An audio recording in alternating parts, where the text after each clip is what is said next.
Accent FM. We're going to know more about her, so enjoy.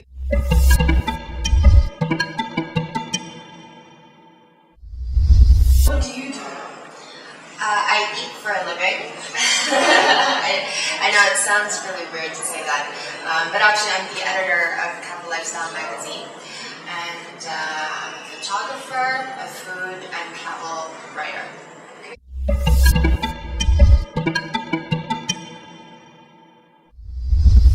And where did you study? I studied at the University of Toronto in Canada, and ironically I was supposed to be a pathologist, so I was in forensic pathology. And then I had a love for the arts and media, but I think part of with my upbringing, being a doctor and all these things is very important to my family. But of course they supported my decision, and when I decided to leave forensics and pursue a different path, they were very important to that.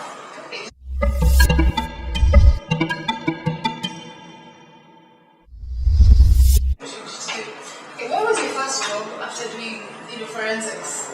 Actually, first job was when I was 14, and I was a parking attendant at CNE, which is the Canadian National Exhibition. So it only happens for a month every year in the summer, around August, and it's like a big fair. But at 14, you just want to make some extra cash, so I was a parking attendant. How much did you make as a attendant? I was making $7.25 per hour. So for a part-time job and a summer job for that, for a 14-year-old, that was pretty good money, because for a month you would get like $3,000 all the couple night.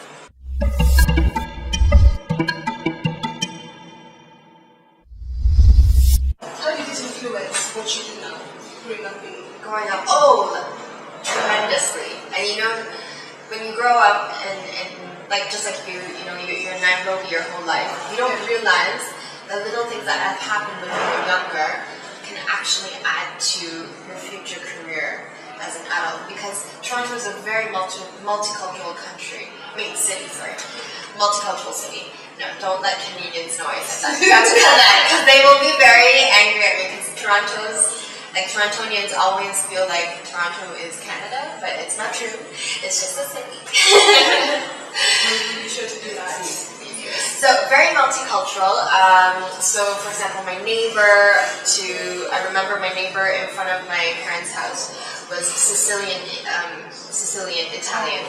So them and also their grandparents would grow the freshest tomatoes, and they would make homemade Italian sauces every weekend. And what I would do is I would just mow their lawn for fun, and they would give me their homemade sauce, which I would, my family would eat for the rest of the week. Vice versa, I had a Korean neighbor, so I loved kimchi. I learned how to make kimchi when I was young. One of my really good friends I've known since I was like a toddler is Japanese, and she had, her and her family had a catering company of sorts, and so we definitely, indulged in sushi and all these things, just like for afternoon tea. And my mom used to go over to their house a lot, just to help her make things for the catering company, but also to learn, And then every month there's like a food festival somewhere. There's something called Taste of the Danforth, and Danforth is a street, an avenue, one of the longer avenues in Toronto. And there, every summer, they close down the whole street for a few days, completely, like no traffic. Like imagine Uhuru Highway, Waiaki, and Chimbomo, like close. It's like a good 8 kilometers, close. And it's only food vendors, restaurants, food vendors, they eat.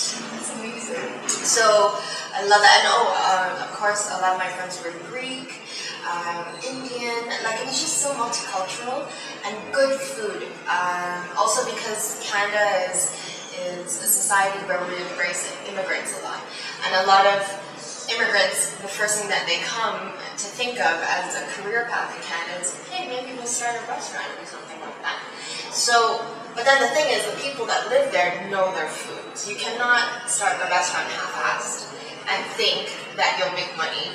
You won't survive past the 2-month mark. It has to be really, really good. It has to be proper. You cannot attempt to just call yourself authentic so and so, but you're not authentic at all. Yeah.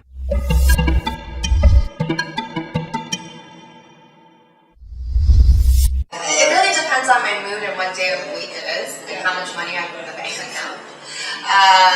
But one of my favorite things always that's Kenyan is sukuma wiki and managu. Seriously. Seriously, I love skooma.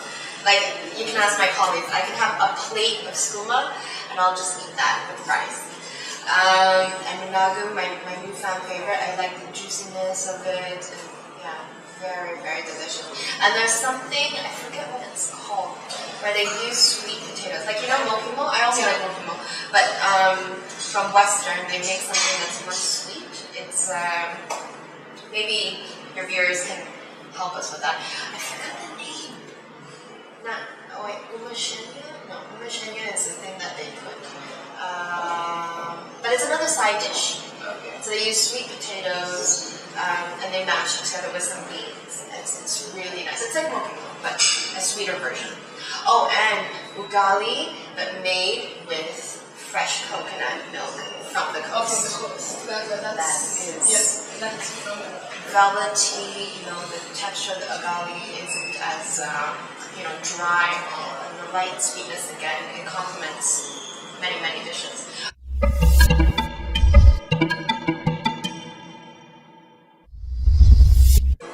Okay, in town, because I am actually a very huge Matumbo fan. Yeah, so hashtag Matumbo. My colleagues and I, we have this little hashtag thing. And so there's this place for only 150 shillings for a full plate. You have dry fried matumbo with dania, carrots, like they did it properly, onions and garlic. It's like gourmet matumbo. Seriously. And then it comes with your side, whatever you want, charcoal, rice, ugali, whatever. And then your side of vegetables. But again, it was only for 150 shillings. And it's just down that way.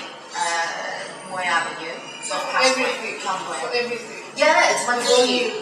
And the chef will even put a nice bit of green parsley just to make the plate look very pretty. Yeah, and it's called God's Gift, but to dishes. On the first floor, across from Odeon.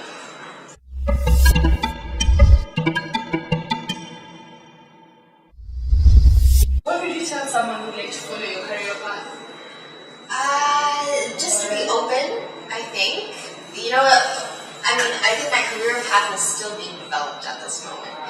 And I think it's important to know that someone can have more than one dream and more than one career in their lifetime. You don't have to, think, I am only going to be a doctor and that's it, or I'm going to be an accountant and that's it. No, you can have...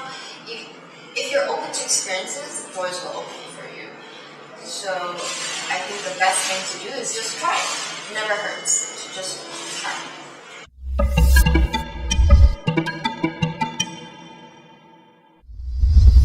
You travel a lot, so which other countries have you been to in Africa or in the world? Ethiopia and Kenya? Sudan, Mauritius, Seychelles, Zambia, South Africa. There's so much more. I mean, Asia, yes, I've also traveled, but for me, the focus right now is the continent of Africa. And I would love to go to Morocco. I would love to go to Namibia, Botswana. I would love to go to every country and eat. Eating is a passion. Yeah, no, for sure. I mean, I don't know if you're familiar with that burger video or... Yes, the one for Udio and Nicole. Yes. I've seen that one. And also recently I ate at Village Market at all of the restaurants in one day. One day? Yeah. I just love to eat.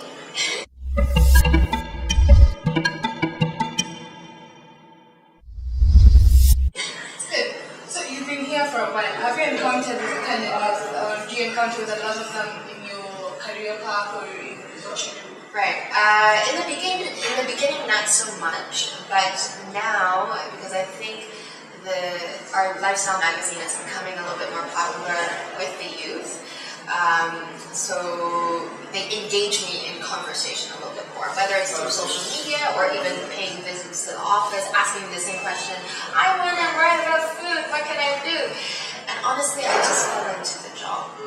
Really. I was meant to be doing other things at Capital, but the thing is, when it's something that you're passionate about, you can see it and people will gravitate to that.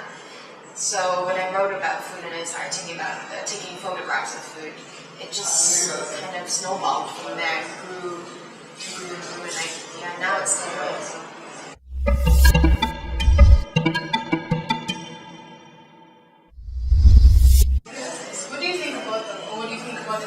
The youth of Kenya? I think you guys are a very ambitious generation, which I love. And you know, it's in Kenya, in Africa in general, this is like that new frontier, right? That people are saying. The focus is now on this continent. So there are many opportunities, and I feel like the youth of Kenya have grasped that, like at least understand that bit. So you guys are making steps toward pursuing your dreams, which is great, and not just pursuing a dream that other people have done in Europe or in the West somewhere. I feel like you guys are writing your own path, which is very inspiring. But the only thing is, I hope you guys continue, and persevere, because there's definitely a lot of other things, other factors. So that is your advice to us, to persevere.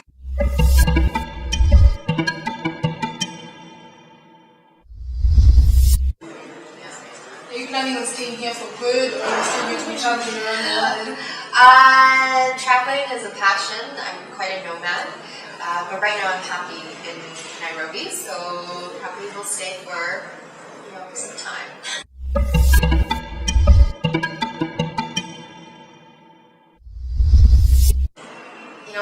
One of the things that I always think about is, when people ask me, why do I eat so much and why do I pay so much attention to food? But it's a small thing in life that makes me happy. And I think with all of you out there that are watching this, I hope that you will pay attention to the smaller things in life, whether it's food, whether it's fashion, whether it's the news, like hard news, whatever you want to do, or even if you want to be a lorry driver, I don't care. The idea is pay attention to the smaller things in life that make you happy.